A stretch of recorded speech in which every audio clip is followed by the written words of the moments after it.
Saudações, aventureiros! Sejam muito bem-vindos aí a mais um vídeo aqui do canal Portal de Arvandor. E hoje vamos de notícias mais uma vez, né?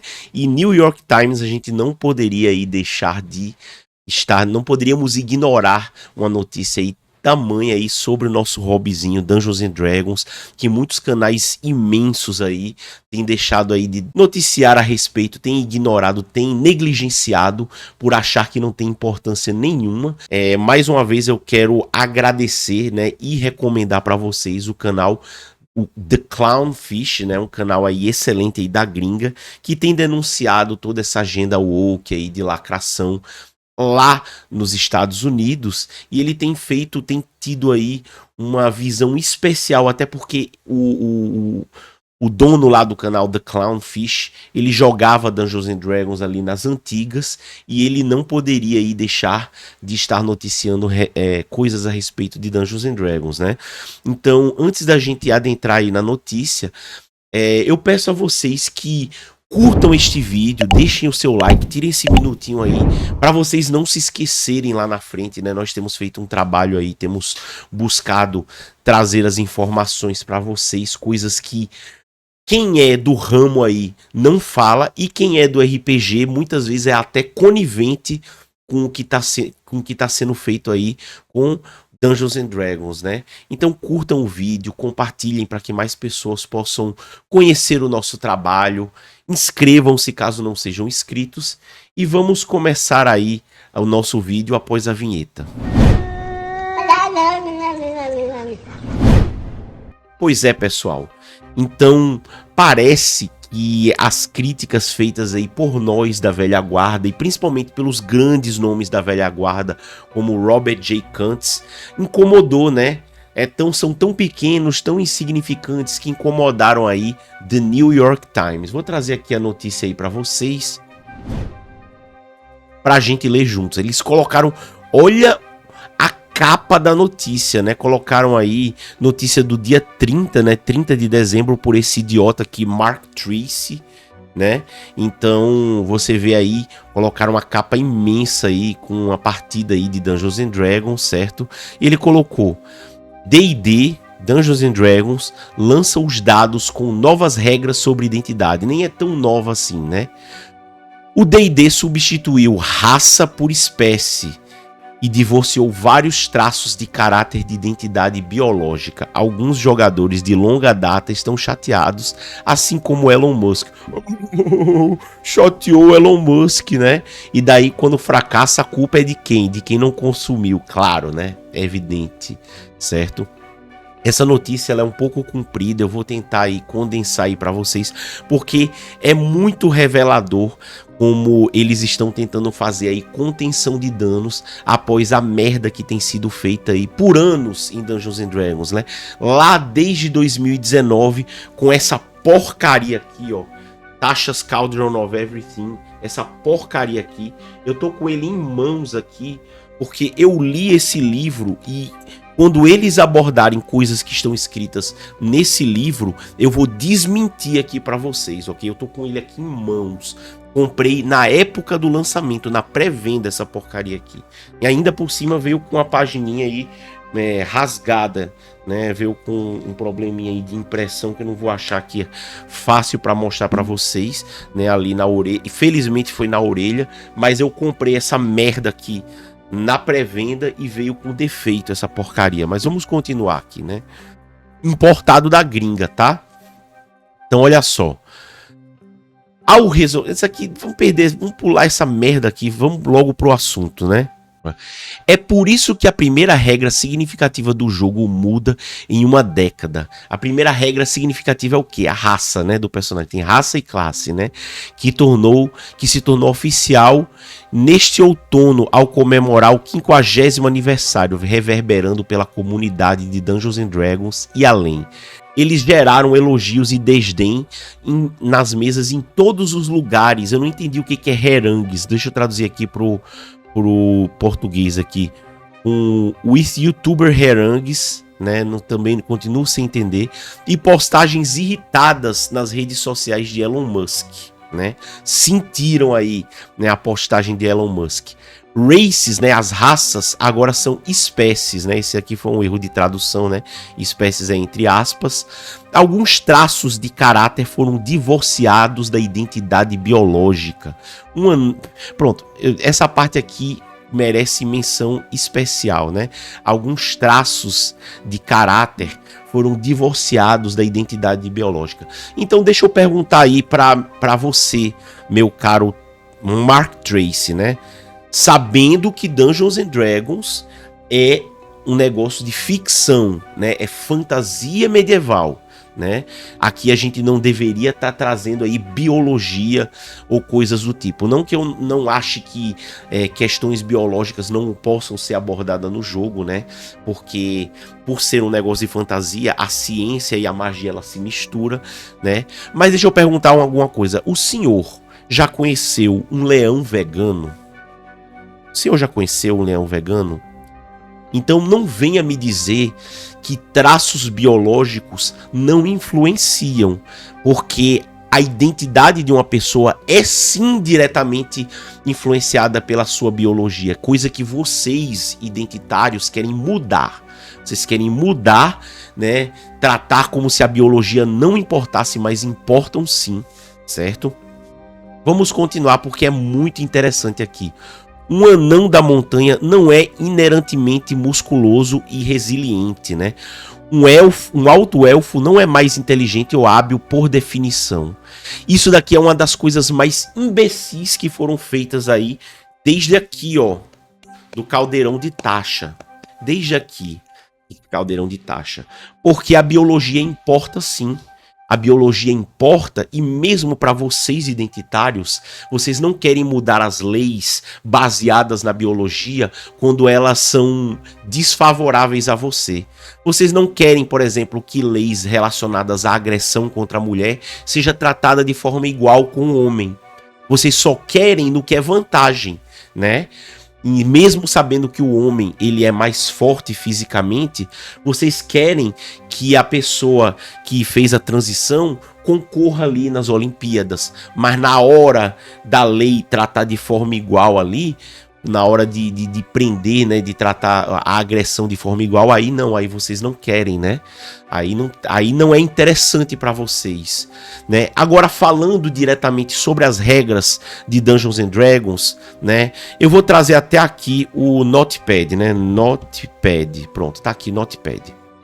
Vamos supor a seguinte rolagem. Vamos supor que estamos criando um personagem.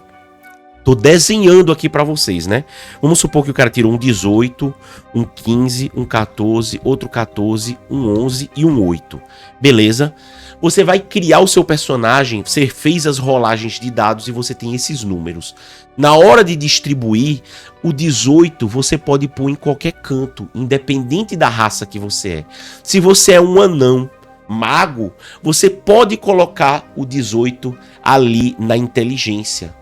E continua valendo essa mesma regra aqui, ó, que ele não é inerentemente musculoso e durável. Continua valendo essa regra. Isso com as regras ali de 2014. O que vai acontecer é que no ato de você escolher a sua raça, pelo anão biologicamente ele ter uma afinidade maior com a força física e com a resistência, ele vai ganhar um bônus. Mesmo que você coloque o 8 ali em força, ele ganharia um mais 2, ficaria 10 em força. E isso daí é plenamente plausível com a biologia. A pessoa dele, resolveu se dedicar mais a questões intelectuais, ele desenvolveu mais o intelecto, tem aí a força 18, mas ele não nega vamos dizer assim, a biologia inata, algo que veio ali no seu gene, no seu sangue, no seu DNA, entendeu? Da mesma forma eu vou perguntar para vocês, se uma pessoa se sente negra, ela é negra? Nessas horas a biologia importa? Uma pessoa ela pode mudar a própria raça? Será? A própria etnia, né? Vamos usar esse termo assim, entendeu? Então aqui, ó, tá provado pelas regras da quinta edição 2014 que isso daqui é uma falácia inventada aqui, ó, no Taxa, nasceu aqui no Taxa, ok? E a Wizards of the Coast editora de Dungeons and Dragons e propriedade da Hasbro, endossou uma tendência em jogos RPG em que jogadores tenham o poder de interromper o processo caso se sintam desconfortáveis. O xizinho, ai meu Deus, né? Eles colocaram ali o orc como malvado, X, porque está ferindo meus sentimentos, né? E tem gente que, ó, tá aqui, ó, tem gente que achou que aquela esquete ali do Babylon Bee era tudo só brincadeirinha, né? Que a piada que eles fizeram ali não foi uma sátira com o que acontece na vida real. Vou colocar o trechinho aí pra vocês verem. Dragons are evil, and in D&D, you kill them. Chris, the rest of the group is clearly uncomfortable with the direction that you're taking Dungeons and Dragons. You mean the direction of going into dungeons and slaying dragons? That's correct. It also tells players what potentially sensitive elements might come up in the scenarios, like, for instance, depictions of fascism or NPCs with bigoted belief systems or maybe even sexuality and nudity. Sex and nudity. Bigots? Look, I just want to delve into dungeons and slay some dragons. Pronto. Continuando aqui. O que eles estão fazendo aqui, né? Isso aqui é entre aspas, né? Ryan Lessard falando, né? O que eles estão fazendo aqui é colocar um sinalizador não apenas para os jogadores atuais, mas para potenciais futuros jogadores de que esse jogo é uma abordagem segura, inclusiva, cuidadosa e sensível para contar histórias de fantasia, disse Ryan Lessard, escritor e mestre frequente em mesas de Dungeons and Dragons, né? E a partir daqui a gente vai vendo a verdadeira natureza dessa matéria, que é imensa, tá? Deixa eu colocar aqui para vocês, ó como ela é grande, né? Matéria do New York Times, ó, olha o tamanho das imagens dessa matéria, olha só. Vamos ver aqui o verdadeiro motivo deles terem feito essa matéria. As mudanças expuseram uma divisão entre jogadores de Dungeons and Dragons. Esse grupo é tão apaixonado quanto a sua busca é esotérica, tornando-se parte do debate cultural mais amplo, como equilibrar princípios com inclusão e acessibilidade com história e tradição. Oh, que palavras bonitas para uma matéria bostejante, né, meu amigo? Robert J. Kuntz, um design de jogos premiado, que elaborou frequentemente com Gary Gygax, um co-criador de Dungeons and Dragons. Vocês estão percebendo aqui como, sem falar mentira alguma, eles estão distorcendo aí ele, né? Esse imbecil aqui, o senhor Mark Tracy, ele está, sem falar nenhuma mentira, distorcendo a realidade a respeito de Dungeons and Dragons, de Robert J. Kuntz e de Gary Gygax, né? Um co-criador, né? Um co-criador, beleza. Disse que não gostava dos esforços da Wizards of the Coast para legislar em cima, em vez de fornecer espaço para mestres para Dungeon Masters, né? Os líderes e árbitros dos jogos adaptarem as campanhas individuais. Isso daqui é muito importante, por quê? Porque a liberdade do mestre é algo que existe desde a primeira edição. Quando eu comecei a jogar RPG, ali em 2000, há 25 anos atrás, há quase 25, né, que eu não comecei no dia 5 de janeiro, que é a data de hoje que eu estou gravando, né? Mas há quase 25 anos atrás, quando eu comecei a jogar Dungeons and Dragons, né, a gente, né, já sabia que o mestre, ele detinha todo o poder para modificar e criar a história como ele quisesse, né? E agora parece que não, parece que eles tratam como se não e querem legislar em cima, né? Querem legislar criando formulário, criando regras para o jogador ir lá e meter o bedelho, quebrar a imersão, né? Com os dramas psicológicos deles, né? E vamos continuar. É uma coisa desnecessária, ele disse. Eles tentam endereçar em algo que eu não acho que vale a pena, como se a palavra raça fosse algo ruim, né? E lembrando aqui, a palavra raça, né? Eu sempre achei que a palavra espécie, né? Aqui é um adendo que eu vou fazer. Eu sempre achei que a palavra espécie ela fosse mais adequada, porque de fato são espécies separadas, né? Mas são espécies separadas, mas tão próximas que a gente poderia fazer um paralelo aí com cavalo e zebra, ou com cavalo e jumento, né? Que são animais muito próximos que chegam até a poderem ter descendentes, né? Misturados entre eles, né? Então optou-se por essa palavra raça. Eu não sei a motivação deles, mas eu consigo entender. Eu consigo entender que essa opção pela palavra raça é que seriam todos humanoides civilizados a ponto de poderem ter relações diplomáticas entre si. Não são uma raça, não são como se a gente tivesse tratado de uma espécie completamente diferente a ponto de tentar, por exemplo, domesticar ou coisas do tipo como seriam, por exemplo, um cavalo ou um monstro, né? Que são monstros totalmente distantes, assim, dos seres humanos, né? Tanto é que, por exemplo, demônios, por exemplo, são espécies diferentes que não é possível coexistir, mas são inteligentes. Você consegue firmar um acordo, por exemplo, com o diabo, né? No jogo Dungeons and Dragons, mas ele não é tratado como a raça porque não é um personagem jogável, entendeu? É por essa razão que optou-se por raça em vez de espécie ali atrás, né? Vamos continuar aqui a notícia porque essa parte aqui é interessantíssima, né? As mudanças em Dungeons and Dragons que os jogadores comumente chamam de D&D podem se encaixar na busca do mundo corporativo por diversidade, equidade e inclusão. Entenderam, pessoal? Vocês entenderam? Deixa eu falar aqui. Diversidade, equidade e inclusão. Deixa eu buscar aqui novamente o nosso... Vamos lá. Diversidade, equidade e inclusão. Né? DEI. Né? É por isso, é disso que se trata. Mas também fazem parte da estratégia financeira de quebrar, né? De quebrar o Wizards of the Coast. E daí a gente vem aí para a fala do Jeremy Crawford, o primeiro dos 3 demônios, né? Aqueles 3 que a gente fala aqui, né? Que e vocês vão entender por que eu... Vão entender não, eu já falei várias vezes aqui, mostrei aqui o que esses imbecis fazem com Gary Gygax e com o legado de Dungeons and Dragons, né? Mas olha só o que ele fala. O público de D&D está encolhendo. Sério? Desde 2019 o público está encolhendo? Desde 2019? Tá falando sério, Jeremy? Mas o que mudou de 2014 até 2019? Que estava em ampla ascensão, que a 5ª edição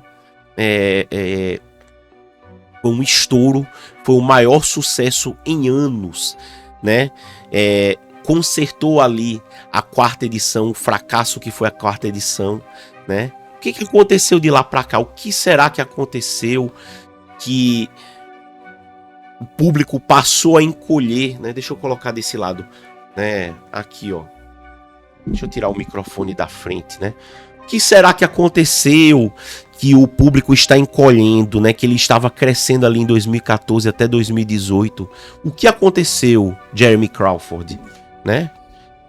O jogo estava se tornando tão adaptado apenas à maneira de jogar que não parecia tão convidativo quanto sabíamos que o jogo poderia ser. E daí, com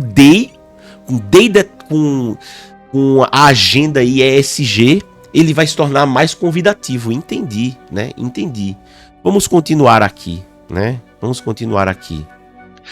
Os jogadores desejavam maior margem de manobra na criação de seus personagens, disseram executivos da Wizards of the Coast, em defesa das novas regras. O Player's Handbook 2024 é a publicação mais vendida da história da empresa, disse, e seu novo guia de masmorras já está em reimpressões. Entendi.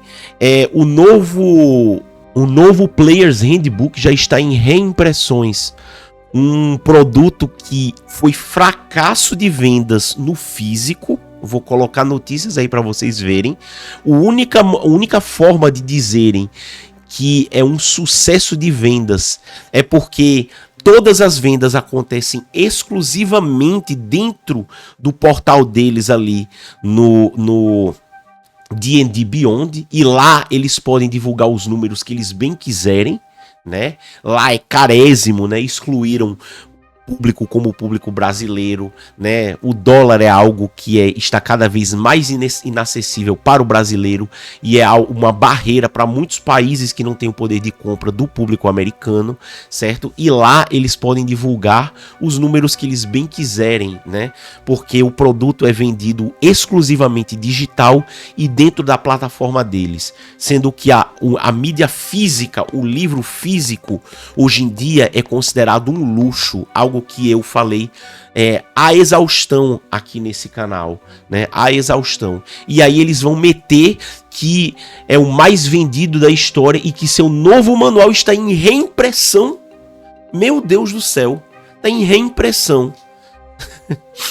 Além disso, é válido salientar que o novo manual não traz nenhuma regra que dá maior diversidade na criação de personagem. Muito pelo contrário, Mago, por exemplo, perdeu várias subclasses, né? O único jeito de você ter a mesma variedade na questão das classes é você recorrer aos manuais antigos, que os próprios criadores falaram que as subclasses antigas elas podem ser utilizadas com as mudanças atuais nas classes, né? Eu não sei se eu cheguei a abordar isso aqui no canal, mas não existe nenhuma opção nova que torna, que dá maior margem de manobra de criação de personagens. Muito pelo contrário, é tudo a mesma coisa. A única real diferença é que as raças se tornaram meras skins, né? Sabe, skin de CS? Skin de personagem, você vai jogar ali Valorant, vai jogar, sei lá, esses jogos aí, né, Overwatch, você vai mudar a skin do teu personagem. Ah, deixa eu fazer aqui o Genji sem máscara, vou fazer aqui tal personagem, se ele fosse um anão seria como, aí você muda só a skin, né? O personagem continua o mesmo, só mudou a skin. É disso que se trata, né? Essa maior margem de manobra de criação, entendeu? E a gente vai ver isso mais pra frente. Além da sua espécie, cada personagem de Dungeons & Dragons recebe uma classe como bardo, druida, ladino ou mago, né? Coisa que já existia desde a primeira edição.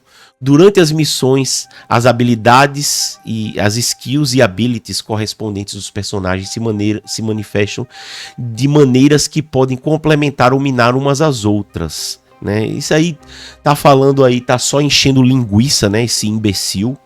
Essa parte aqui eu acho relevante, né? Após 2 anos de testes do jogo com a ajuda dos fãs, a extremamente popular 5ª edição de Dungeons & Dragons foi lançada em 2014. Deixa eu vir até aqui, né? 2014, pronto, é isso que eu quero trazer. Isso aqui é muito importante porque a 5ª edição, ela veio depois de um retumbante fracasso da 4ª. E eu sei que tem inscritos desse canal que amam a 4ª edição. Tudo bem, não tem problema amar a 4ª edição. Eu não gosto. E não tem problema. A 4ª edição, como qualquer edição, inclusive a 5ª, ela tem seus méritos e deméritos. Eu acho que, colocando na balança, foi ruim. Você pode achar que foi bom e tudo bem. Não tem problema algum em achar isso. Mas fato é que para fazer a 5ª edição, eles fizeram 2 anos de beta teste, que foi ali o D&D Plus, né, o Dungeons & Dragons+, né, e após ouvir os fãs, eles lançaram a 5ª edição em 2014, e foi um sucesso tão grande que para essa nova edição de 2024, eles resolveram não usar o nome 6ª edição, com medo do fracasso, achando que poderiam continuar fazendo sucesso usando o nome da 5ª edição. Eles simplesmente chamaram de 5ª edição 2024, certo? E daí para essa 5ª edição, a gente sabe que teve aqueles beta testes ali do One D&D, que a gente fez várias análises aqui no canal. A gente analisou quase todos os Unearthed Arcanas, certo? E aí a gente pode dizer assim que eles fizeram a mesma coisa para lançar o 2024, certo? Errado, eles não fizeram a mesma coisa. Eles não exatamente ouviram os fãs. De fato, eles lançaram os Unearthed Arcanas, eles lançaram ali os formuláriozinhos para você preencher.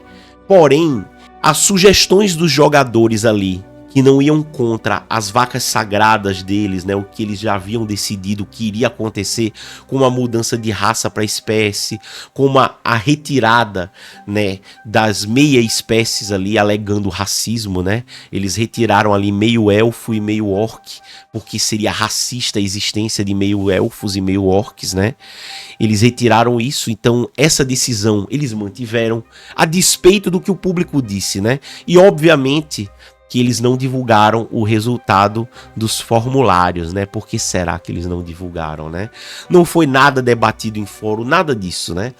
Foi tudo ali às secretas para que eles pudessem modificar como eles quisessem e depois dar aquela impressão de que o público foi ouvido, certo? E daí, quando chegou ali no último Unearthed Arcane, eles disseram, não, a partir de agora a gente não vai mais ouvir o público e vai modificar, vai fazer do jeito, porque não estava dando certo, né? Quem não se lembra, eu não me lembro, mas acredito que eu noticiei isso também. E daí, olha só, através de livros de referência intermediários, né, de 2014 até 2018, era a 5ª edição pura. De 2019 em diante, né, através de livros de referência intermediários como Tasha's Cauldron of Everything, esse manualzinho aqui, ó, que tá na minha mão, essa versão do jogo evoluiu ainda mais na última década para dar aos jogadores mais flexibilidade. Quais flexibilidades a mais ele deu? Eu queria saber. Porque a única coisa que se aproveita desse manual são as novas subclasses. E por novas subclasses, o Guia Xanatar, ele também traz novas subclasses, caso vocês não saibam. Então eu queria saber, qual é a nova, quais mais flexibilidades foram dadas aos jogadores? Porque tudo que foi feito foi descaracterizar as raças, né? As raças passaram a ser meras skins, né? Antes, por exemplo, um anão, ele tinha, por exemplo, mais 2 em constituição, e aí ele poderia ter mais 2 em força, se não me engano, ou alguma outra coisa, dependendo se fosse um anão da colina ou da montanha. Hoje em dia, a escolha da raça não faz mais diferença, né? Lá no Tasha deixou de fazer diferença, porque a racial, ela passou a ser assim, você tem 3 pontos para gastar no que quiser. Você tem que gastar 2 em um e 1 ponto em outro. E era a mesma coisa para todas as raças. Então não era uma racial, né? Porque o racial é justamente aquilo que difere uma raça da outra. Se é a mesma coisa para todas as raças, não é uma racial, é uma coisa que todas elas têm, certo? Mas aí é essa flexibilidade que eles disseram que passou a ter, né? É essa flexibilidade que não faz diferença alguma, muito pelo contrário, descaracterizou o jogo. E o resto foi aquela questão, se eles soltam mísseis mágicos, por que não fazer com que para aquele jogador ele não escolha que os mísseis mágicos dele seja verde? Coisa que já existia ali na primeira edição, já existia essa flexibilidade, né? E daí o demônio Jeremy Crawford falou assim, as pessoas realmente queriam poder misturar e combinar a escolha de espécie com a escolha de classe de personagem, coisa que existia, né, Jeremy? Você como o chefe ali das regras, né, o engenheiro lá que cria as regras, você sabe que já dava para fazer isso, né? O que você tá dizendo é que agora os combeiros, eles poderiam combar. Talvez é isso que você esteja querendo dizer, né? Eles queriam escolher um anão e torná-lo um bruxo melhor, né? Combando, entendeu? Combando. Então vamos fazer o seguinte, em vez de rolar dados, vamos dizer assim, cada um pode dizer o número que quer colocar. Não vamos rolar dado, né? É a mesma lógica. Vamos botar 20 em tudo, né? Vamos dar liberdade para todo mundo colocar 20 em todos os atributos. Bora? Né? Bora? Vai dar mais flexibilidade ou não? Tô errado, né? Ou não? Continuando aqui. Os jogadores que estão frustrados com as revisões recentes argumentam que as características inatas de uma espécie deram ao jogo parte do seu fascínio, certo? Todas as espécies estão se tornando humanas com condecorações, ou seja, skins. Todo mundo é humano, mas tem uma skin diferente. Lamentou David Cutler, um autodenominado Grognard, ou jogador veterano, né? Grognar ou jogador veterano. e joga ao lado desse Lessard, né, em Manchester, não sei o que, uma pessoa que eles pegaram para entrevistar, certo? Tá aqui, eu acho que é essa pessoa aqui, Dave Cutler, né, um jogador da velha guarda. Então vamos ver esse parágrafo aqui, certo? Cutler reconhece que os orcs no jogo têm sido associados de maneira negativa a estereótipos raciais no mundo real, certo? Eu pulei esse parênteses aqui porque esse parênteses é um parênteses do autor, né? O autor dessa matéria, ele colocou esse parênteses e perceba como tudo isso aqui é manipulativo, né? Ele reconhece que os orcs têm sido associados a estereótipos raciais negativos. Eu também reconheço isso.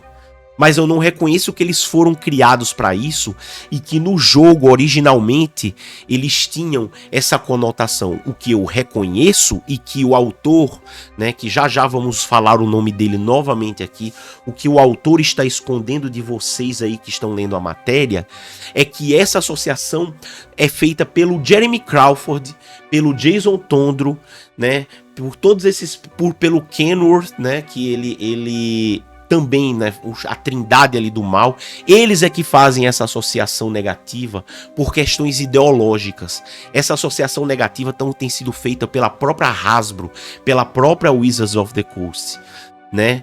Então, perceba como ele próprio manipula, né? Pelo fato de Cutler reconhecer que existe uma associação negativa, não significa que essa associação é legítima. Ele apenas reconhece que os atuais detentores da propriedade intelectual têm feito essa associação para poder militar, para poder lacrar. E daí ele coloca esse parênteses criminoso aqui, ó.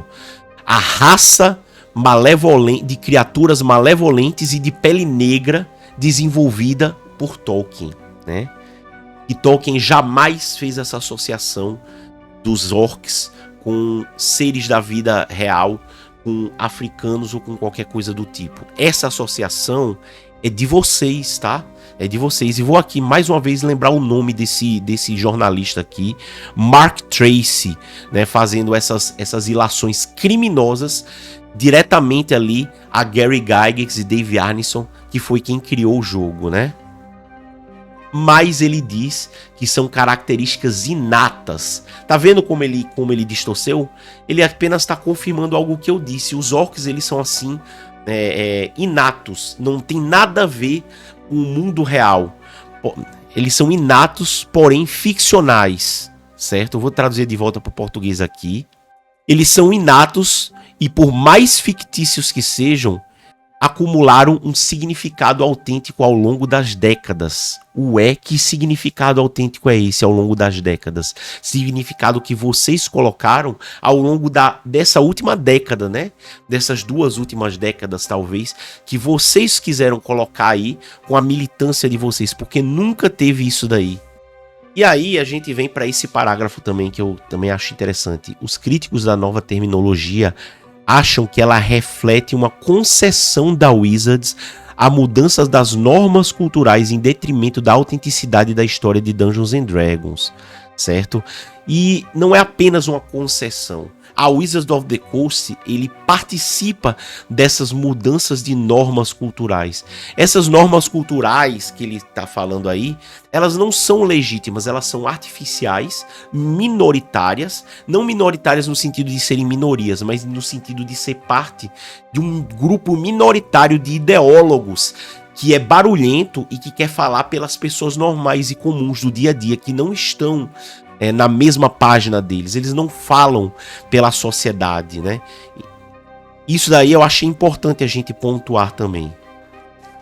E agora a gente chega ao ponto principal aqui do que a gente falou, né? Olha só esse parágrafo. Alguns jogadores se opuseram ao prefácio do livro do jogador. A gente já leu esse prefácio aqui em vídeos passados. Eu vou colocar aqui para vocês na tela, certo? Para vocês verem o que está dizendo o prefácio, publicado esse ano pela Wizards of the Coast, que endereçava a tópicos sensíveis envolvendo o desenvolvimento desse jogo de RPG lá nos anos 70, certo? Então, a gente sabe que esse prefácio aí é um ataque direto, né? Um ataque velado, um ataque covarde, rasteiro ali a Gary Gygax e Dave Arneson, né? E aí, o que acontece? Aí ele vai citar aqui o Jason Tondro, né? Com aquela fala que eu já trouxe aqui para vocês, vou colocar novamente aqui na tela enquanto eu leio esse parágrafo. Eu simplesmente não levo essas críticas a sério, mesmo agora, disse Jason Tondro, o designer de Dungeons & Dragons, que escreveu o prefácio em uma postagem online. Considero que aquelas pessoas, né, ou no caso a velha guarda, o pessoal aí, não valem a pena ser ouvidas. Então não antecipei essa indignação. Então é isso, pessoal. Eu tentei ler aí, separar os parágrafos mais relevantes aí dessa notícia. Vai ser um pouco complicada aí a edição de trazer todos os meus comentários aí de forma que fique bem coesa aí para vocês entenderem, certo?